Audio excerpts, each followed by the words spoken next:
Now at 9, an explosion rocks a Joplin neighborhood, shaking windows blocks away and sending 2 to the hospital. Plus, safety officials are urging boaters to slow down, plan ahead, and wear life jackets. And new numbers show the cost of grilling this 4th of July is slightly down this year. The 4 states' most watched news starts now. Missouri State Fire Marshal investigates 2 unrelated incidents in southwest Missouri, a big industrial fire in Lamar and an explosion in Joplin. This is KOAM News at 9 on Fox 14. I'm Tanya Bach. We start with the explosion that rocked a Joplin neighborhood this afternoon and sent at least 2 people to the hospital. The blast tore through a shed in the backyard of a home in the 2500 block of South Virginia Avenue around 1:30 this afternoon. Neighbors say the force shook windows up to 2 blocks away. No word on the conditions of the 2 people taken to the hospital. Investigators from both the JPD and the State Fire Marshal's office have been talking with neighbors, trying to gather information. And state investigators are also looking into an overnight fire at a building of the former O'Sullivan Industrial Complex in Lamar, Missouri. We're told the building is still burning now. KOAM's Anthony Saviello was there earlier this evening and has the latest on what's now considered a criminal investigation. You can see smoke and flames still coming out of the structure behind me. What used to be known as the O'Sullivan building is now in ruins. Smoke billowing out hundreds of feet into the air and fire still consuming this structure. We spoke to City Administrator Rusty Rives and he tells us more about the criminal investigation ongoing into the cause of this fire. Currently, the Missouri State Fire Marshal's Office and the Lamar Police Department are investigating any criminal activity that may have taken place. My understanding is, as of this morning, they do have 2 individuals detained for questioning. I have not received an update on their status. Now, this building has a lot of history to it, and many businesses and companies were actually using this building for storage and warehousing. Much of the material inside was fiberglass material, is what we have been told. Now, we actually spoke to a gentleman who works here at the warehouse, and he was here when the fire broke out, and he tells us what exactly was going through his mind at that point in time. In that moment, I'm a dad. These are my guys, you know. I've been with them for forever, and you know, I didn't want anything to happen to them. So my first instinct, you know, I guess my dad instincts kicked in. I was making sure I wanted to protect anybody I could, even if that meant, you know, risking my life or anything, or, you know, I just wanted to make sure everyone was safe. And, you know, because like I said, you know, this can be rebuilt. Now, as of right now, we have no real further updates into the investigation into this fire, but it is important to note that anyone who is coming through this area just needs to stay safe and stay cautious. This is still an active crime scene and the structure is still burning. In Lamar, Missouri, Anthony Saviello, KOAM News. Well, law enforcement has not released any further information in regards to the criminal investigation. Chief Meteorologist Doug Hetty joins us now with a first look at weather. Well, it turned out to be a pretty good day for us today, but the big story, of course, is what's the weather going to be like on the holiday and then into the holiday weekend. Actually, it could be a lot worse for the beginning of July. 86 by noon. Let's go 89 by 5 p.m. Now, we are going to be dodging a few random storms. If you get stuck underneath one, it may rain heavy for 5 or 10 minutes, but they won't last long. So don't cancel any outdoor activities. We had a couple little guys out there earlier today. Now we look pretty good. So if we go through time, I'm going to stop once we get to about the noon hour on the 4th of July. You can see a random isolated thunderstorm or 2 trying to pop up. But overall, I think most of us are going to be dry up into the upper 80s for afternoon highs. So it is going to be a little bit on the hot side. 88 for us today, average high, 89 degrees. We're going to look at that holiday weekend forecast for you here in just a bit. Well, the Missouri Highway Patrol reports a Wentzville, Missouri man drowned yesterday evening at the Lake of the Ozarks. And this is file footage from the lake. Troopers say the 70-year-old man fell overboard from his bass boat at the 8-mile mark of Workman Hollow Cove. They say a bystander pulled the man from the water, but authorities pronounced him dead at the scene. While next of kin have been notified, authorities have not publicly released the man's name. The Army Corps of Engineer and Safety Patrols predict packed lakes around the Ozarks and Arkansas through Sunday. Now, many of you will be heading to the water this holiday weekend, but there are things you can do to safely have fun. For starters, boaters should reduce their speeds and try to give other boats more room. Be sure you have a designated driver, and remember, everyone on the boat needs a properly fitting life jacket. Groups can also be proactive in staying safe by making an emergency plan that involves everyone on board. Maybe even have a spotter on your boat letting you know where folks are. Table Rock, Beaver, Bull Shoals, all those lakes are going to be very packed. And they've all got high water right now too, so there is some debris floating around. So slow down even just a little bit more and watch out for that floating debris and watch out for each other. A few other safety precautions: check the weather consistently while boating and make sure all lights on your boat work. Well, Kansas is making some changes to its put the phone down law. One change is drivers under 18 are now completely prohibited from holding or using a mobile phone while driving. There are fines in place for violations, especially for infractions in construction zones. And this fine is automatic. What remains unchanged under the law is all drivers are still banned from reading, writing, or sending text messages while the vehicle is in motion.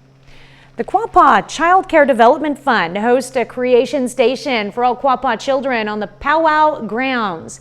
Each craft is designed to teach the Native American heritage, and one of the stations concerned planting crops that they refer to as the Three Sisters: corn, beans, and squash. They also made sun catchers, Play-Doh crafts, and more. Feeling of togetherness and feeling of belonging.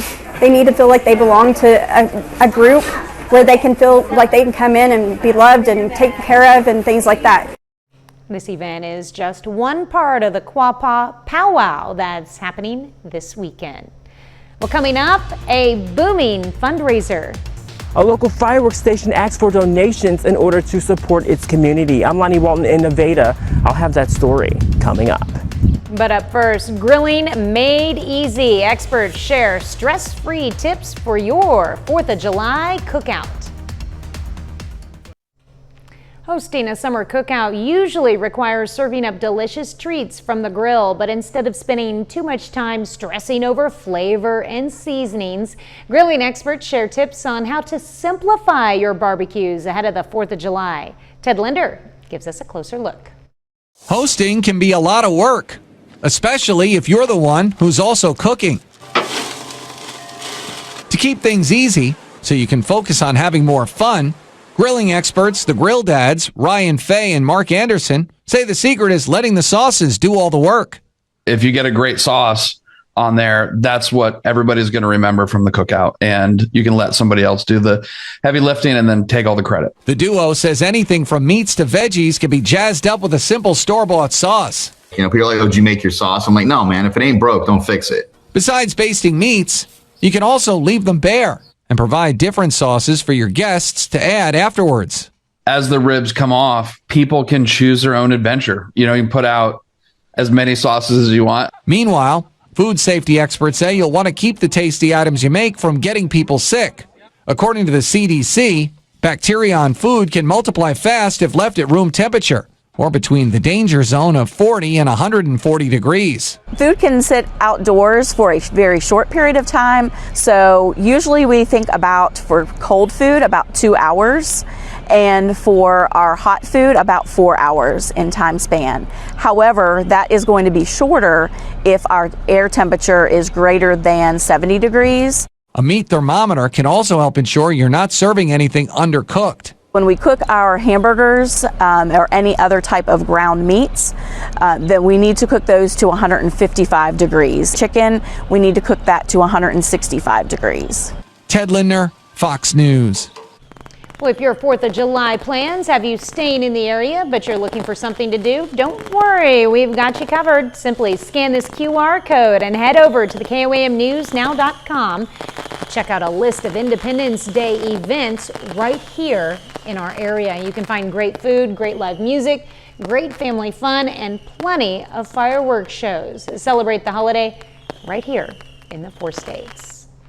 Why are a growing number of non-smokers developing lung cancer? A study by UC San Diego shows air pollution and environmental exposure are the main reasons to blame. That pollution can come from vehicles, industrial emissions, or wildfires. The study also finds even some traditional herbal medicines are causing lung cancer in non-smokers. Women get better at managing their anger as they age. A study published by the Menopause Society found once women reach midlife, fewer and fewer report experiencing anger issues. The results suggest women are able to better regulate their emotions during and after menopause. Well, Doug is next with a complete look at your forecast, and later, as fireworks sales boom, local stands spark big hopes for fundraising efforts.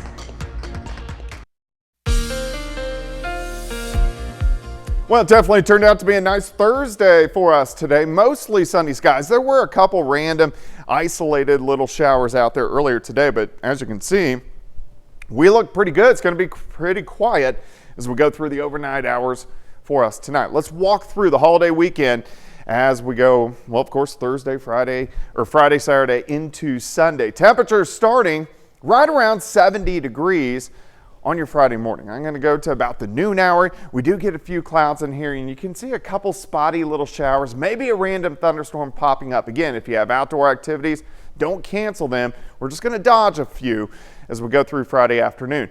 High temps, 88, 89, 90 degrees. Again, a few random storms. Here's 4:30. Let's go to about fireworks time. Now, we lose the heating of the day. The sun sets, so the thunderstorms are gone. So once we get past 8, 9 p.m., we're looking pretty good all the way through Friday night. I do want to watch those showers and thunderstorms out across central Kansas. A few of those guys may try to get in Saturday morning, southeastern Kansas, northeastern parts of Oklahoma. So we'll keep our eyes on that over the next day or so. And then pop-up storms again on Saturday afternoon. If you're heading to lakes, creeks, streams, camping, whatever, water's still high. And again, we're going to be dodging a few storms. Maybe a little better chance Saturday night into Sunday morning as a complex tries to drop into the region. All right, let's break down your forecast by the noon hour. On the 4th, 86, 89 by 5, 79 by 10 p.m., and again, a few random storms. Pair of 88s, though, Saturday and Sunday, so upper 80s to near 90. But again, some isolated thunderstorms across the region. Humidity is kind of ticked up just a hair. Dew point's kind of 65 to about 70. That makes it feel kind of sticky to kind of muggy. And that is what we are going to see as we go through the next few days. Changes next week. Let me show you what happens.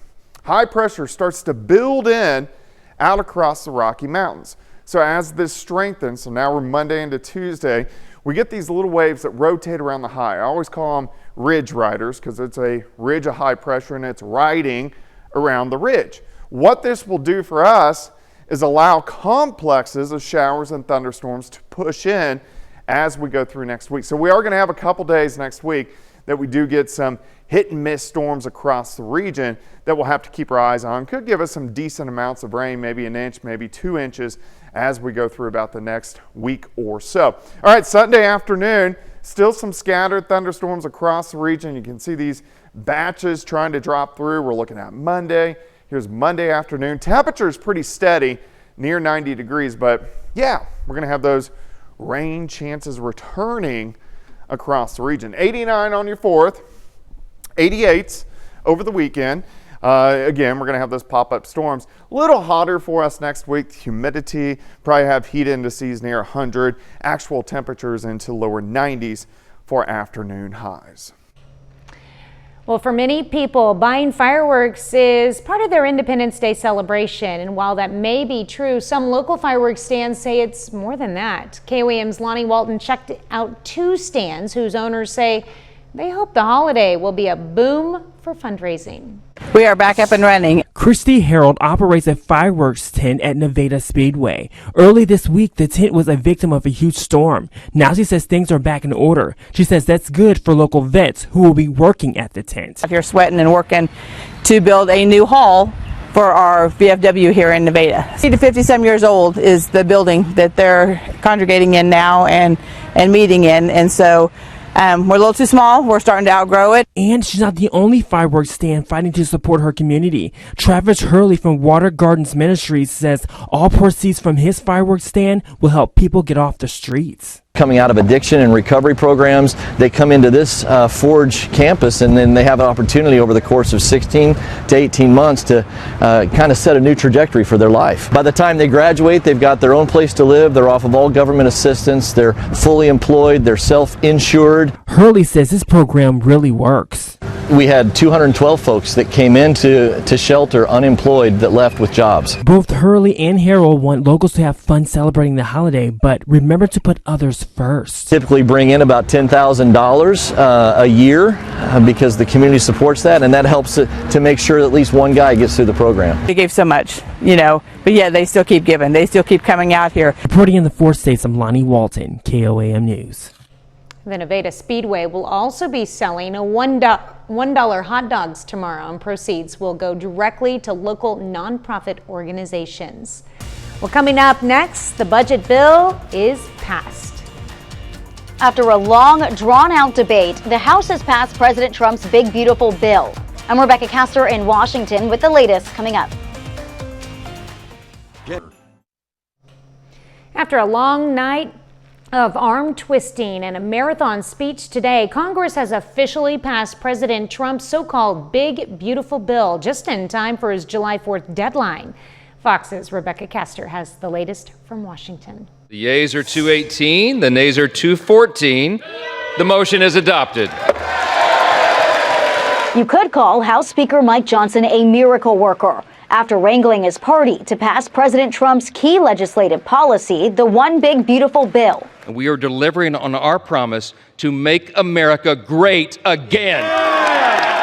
Every single Democrat stands in strong opposition to this bill because we're standing up for the American people. Democrats did everything they could to delay things, including a record-breaking nearly 9-hour speech from House Minority Leader Hakeem Jeffries before the final vote. Donald Trump's deadline may be Independence Day. That ain't my deadline. We don't work for Donald Trump. We work for the American people. The colossal bill makes Trump's 2017 tax cuts permanent, includes no tax on tips or overtime, increases funding for the border and the military, but also raises the debt ceiling and makes cuts to Medicaid and SNAP programs. President Trump has been right there talking to our members, walking them through why this bill's so important. Vice President J.D. Vance weighed in on X, posting, "Congrats to everyone. At times I even doubted we'd get it done by July 4th, but now we've delivered big tax cuts and the resources necessary to secure the border." In the end, 2 House Republicans voted against it. It's not Republican priorities. It adds to the debt and the deficit. The White House says President Trump will sign the big, beautiful bill on July 4th at 5 p.m. In Washington, Rebecca Castor, Fox News. Microsoft is slashing another 4% of its workforce, with job cuts impacting around 9,000 employees. It comes as new labor data shows layoffs in the U.S. this year hit their highest level since the COVID-19 pandemic. According to outplacement firm Challenger Gray Christmas, companies have announced more than 744,000 job cuts in the first half of 2025. Sectors hit hardest include the federal government, retail, media, tech, and nonprofits. And Dick's Sporting Goods is the latest retailer to announce a rival sale to take on Amazon Prime Day next week. The yearly Amazon sales event is set for July 8th through the 11th, and Dick's is getting a head start with its sales running July 7th through the 10th. Walmart and Target have also announced rival sales next week. Up next, find out how the Byers Avenue United Methodist Church is helping to sweeten your day and support local organizations at the same time. Well, they say the early bird catches the worm, but at Byers Avenue United Methodist Church, the early birds baked up 400 fresh pies today. Starting at 6 a.m., the church bakers whipped up cherry, pecan, sugar-free apple, lemon meringue, and more for their annual pie sale. Now you still have time to pre-order and pick up for Friday and Saturday pies. Remember, it's more than just pie. It's a sweet way to give back to the community. I think it's individual attention to each pie. There's nothing that is made out of a box or anything like that. We make the crust homemade, fillings homemade, and just years of experience in working together. All proceeds support local nonprofits, while this year's recipient has not been selected yet. In the past, the church has donated to organizations like One Joplin and Crosslines. 30 more minutes of news, weather, and sports is coming your way. Coming up, we take you live to Altamont, Kansas for tonight's fireworks show. And 4th of July grilling traditions face rising grocery costs. Find out how much your celebration will really cost this year. You're watching the 4 States Most Watched News. Welcome back. You're watching the KOAM News at 9. I am Tanya Bach. We are not on the right script here, but I'll get to it in just a second. We have been looking at food tonight for the 4th of July, and we are talking right now about your food cost for your celebration. Is it going up this year? Is it going down? We find out. My plans for tomorrow, we're going to grill out at my father's. Grocery stores are busy with people. Last minute items with the waters and stuff for the family, last minute snack items and appetizer stuff. And already picked up the favorites before this shopping trip. Just the hamburgers and bratwurst. Yeah. Yep, and potato salad is my dad's favorite. But not forgetting to make sure every member of the family is taken care of. And obviously I have to get a 5-ounce steaks for my 2 dogs because it's a traditional that we do every 4th of July that the dogs have to have the same that we have. After a round of golf, the menu is pretty simple. No, I just do the traditional, just the burgers, steaks, filet mignons. So that's what I tend to do for the 4th of July. Well, the menu is likely to be familiar from house to house. The prices you pay will vary on the items and where you buy them. But this year, the overall cost of that gathering is just a bit lower. We all go back to the store each and every week to fill the refrigerator, to fill the shelves, fill the pantry, and it doesn't hurt whenever those prices are just a little bit cheaper. You know, the pennies add up over time, so a bargain here definitely might be a bargain saved for long term. In 2024, it cost $71.22 for a party of 10, and this year, that cost is $70.92. Pork and beans, potato salad, ground beef, and lemonade are all up this year when it comes to prices paid. However, pork chops, hamburger buns, and potato chips are down, which caused the overall cost to be a little lower this year. A higher item on the menu this year were beef prices, and the beef industry is still trying to recover from some long-term drought. Of course, we saw a few years of drought, and it takes a few years for the beef industry to recover from a drought. While the cost nationwide is lower than last year, it is still up more than $2 from 2 years ago when the same purchases cost $67.73. We see prices that are higher than what we saw in 2020, definitely higher than what we saw pre-pandemic. It's always good for us to remember that farmers are price takers, they're not price makers. So farmers are only taking home maybe about 15 cents of every dollar spent at the grocery store. Well, according to the National Farm Bureau, you can expect to pay even less, with the average cost in Missouri sitting at $69.87 and in Arkansas at $68.33. Well, AAA says a record number of travelers are hitting the road this 4th of July weekend. Out of the total 72.2 million traveling, 61 million are choosing to go by car. Gas Buddy projects a national average of $3.15 per gallon. That's the lowest in 4 years and nearly 35 cents cheaper than last year. And later this summer, those prices could drop even lower. Well, Doug is next with a complete look at your forecast, and later a 4th of July food history lesson. Celebrate the 4th of July by digging into some classic foods. I'm Marianne Rafferty with the history behind some holiday staples coming up.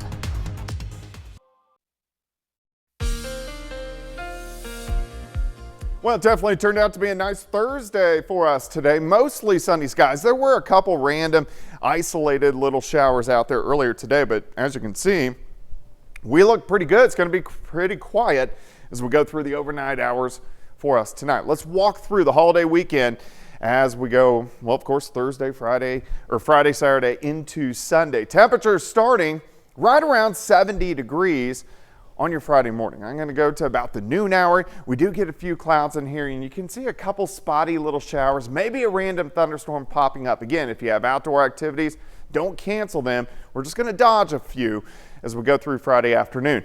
High temps, 88, 89, 90 degrees. Again, a few random storms. Here's 4:30.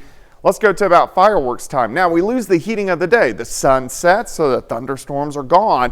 So once we get past 8, 9 p.m., we're looking pretty good all the way through Friday night. I do want to watch those showers and thunderstorms out across central Kansas. A few of those guys may try to get in Saturday morning, southeastern Kansas, northeastern parts of Oklahoma.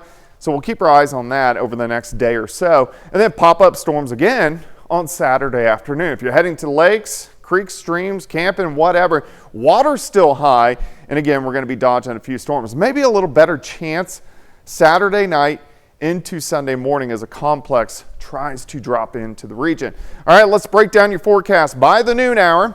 On the 4th, 86, 89 by 5, 79 by 10 p.m., and again, a few random storms. Pair of 88s, though, Saturday and Sunday, so upper 80s to near 90. But again, some isolated thunderstorms across the region. Humidity is kind of ticked up just a hair.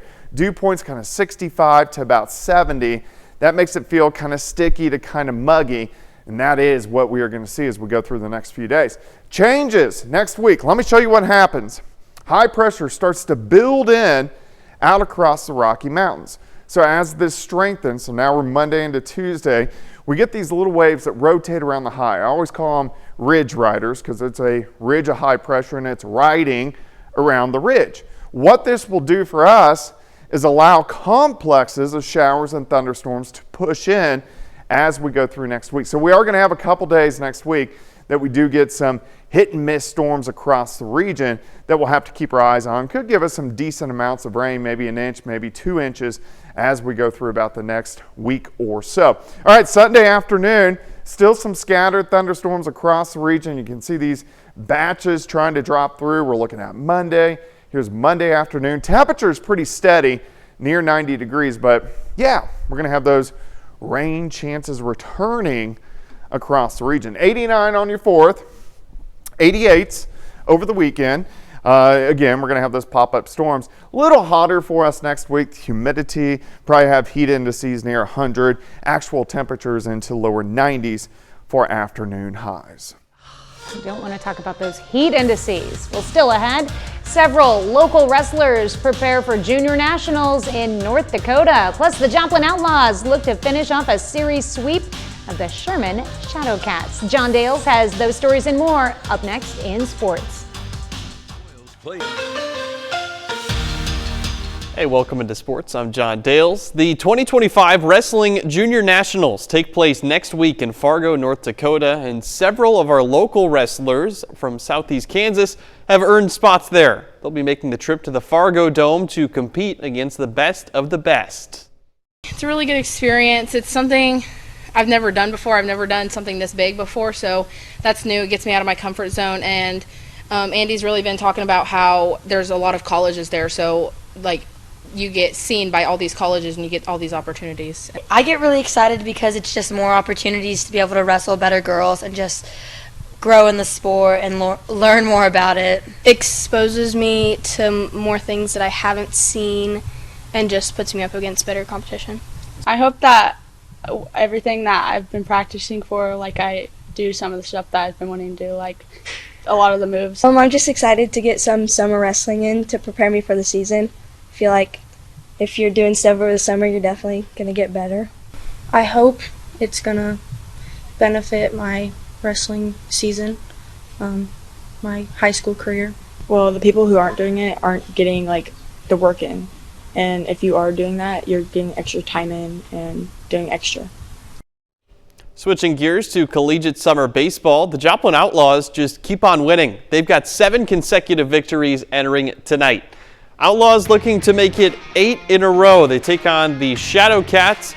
Ty Zaradnik on the mound for Joplin, and in the 3rd inning, the reigning Mid-America League Pitcher of the Week, he strikes out the side. So Radnick would go 6 innings in this contest, allowing just one earned run while racking up 7 strikeouts. Bottom of the frame, Andre Jackson gets things started, flipping a single into right field.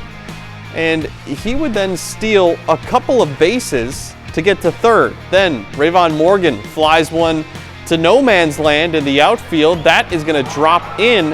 Jackson comes in to score easily. Outlaws lead 3-1. Another run scores, and then with 2 men on, Mark Ross goes deep to the opposite field and gone. The Outlaws tack on 5 runs in the third, and they don't stop there. They explode for 12. They take down Sherman 12-1 in 7 innings, securing their 8th win in a row. And in Major League Baseball, the Cardinals have the night off after getting swept by the Pirates. The Royals finish up a 4-game road set against the Mariners. This one just got started about a half hour ago. As we come on the air, they're scoreless in the 3rd inning. Seth Lugo is on the hill for Kansas City. After tonight's game, the Royals head to Arizona to face the Diamondbacks in a 3-game series. And in the past several years, gambling has become much less taboo in the world of professional and college sports, but that's led to a few major scandals recently.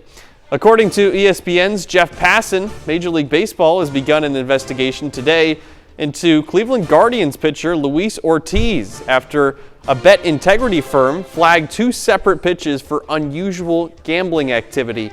The alert reportedly referenced wagers placed on Ortiz's first pitches of the inning on June 15th and June 27th.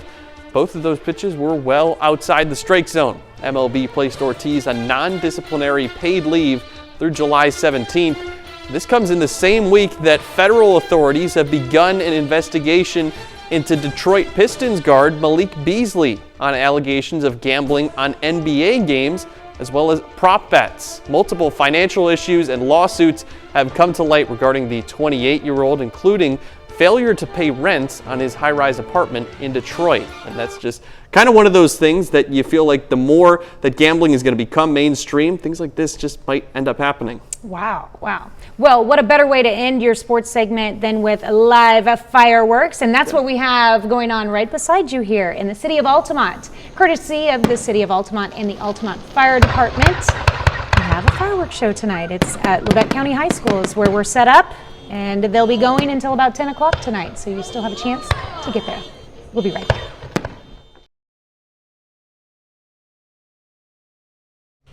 The 4th of July is right around the corner, and if you're hosting or going to a barbecue this year, historians are breaking down how some foods became classic holiday staples. Fox News correspondent Marianne Rafferty has the scoop. Certain foods are synonymous with certain holidays, and historians say the 4th of July is no exception.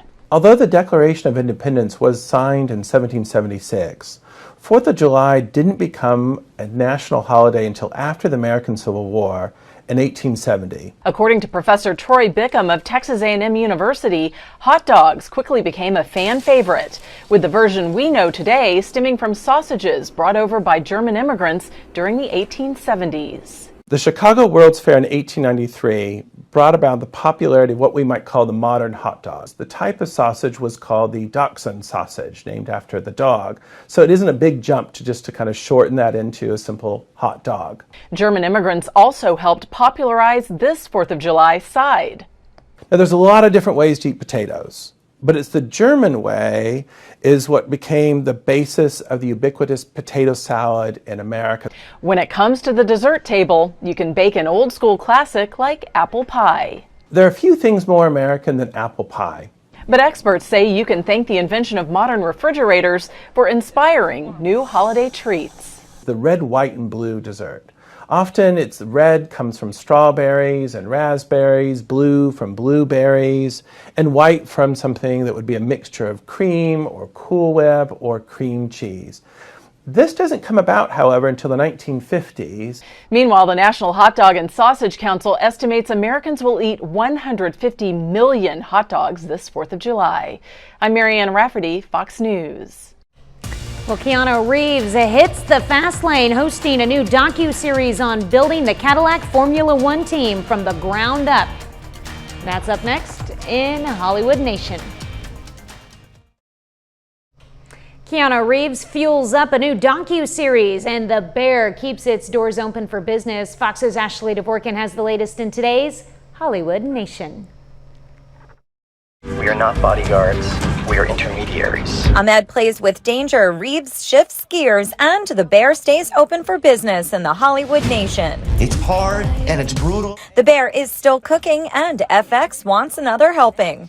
The network renewed the Emmy-winning series for a 5th season a week after the premiere of Season 4. Jeremy Allen White, Iowa Debris, and Eben Moss-Backrack all star as the scrappy kitchen crew navigating the chaos of running a high-end Chicago restaurant.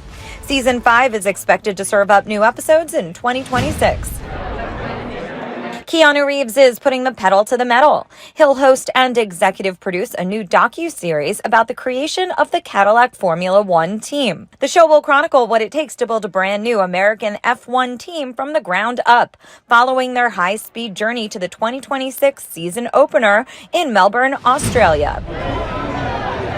Neil Patrick Harris is unboxing a new role. He's teaming up with Netflix to host the game show What's in the Box, where pairs of contestants face off in fast-paced trivia rounds and tackle giant mystery boxes filled with big prizes, wild surprises, and unexpected twists. The high-stakes competition premieres in December. I recommend we keep communication to a minimum. Riz Ahmed and Lily James play a dangerous game in today's First Looks. The trailer for the thriller Relay follows Ahmed as a professional fixer who brokers hush money deals between corporations and whistleblowers, but is forced to break his own rules when a new client played by James needs his protection. The film opens in theaters August 22nd. In Hollywood, Ashley Dvorkin, Fox News. That's our time for tonight. Thank you for joining us. We're going to leave you with video of some bears at the Chicago Zoo enjoying an Independence Day treat. Have a great night and an even better tomorrow.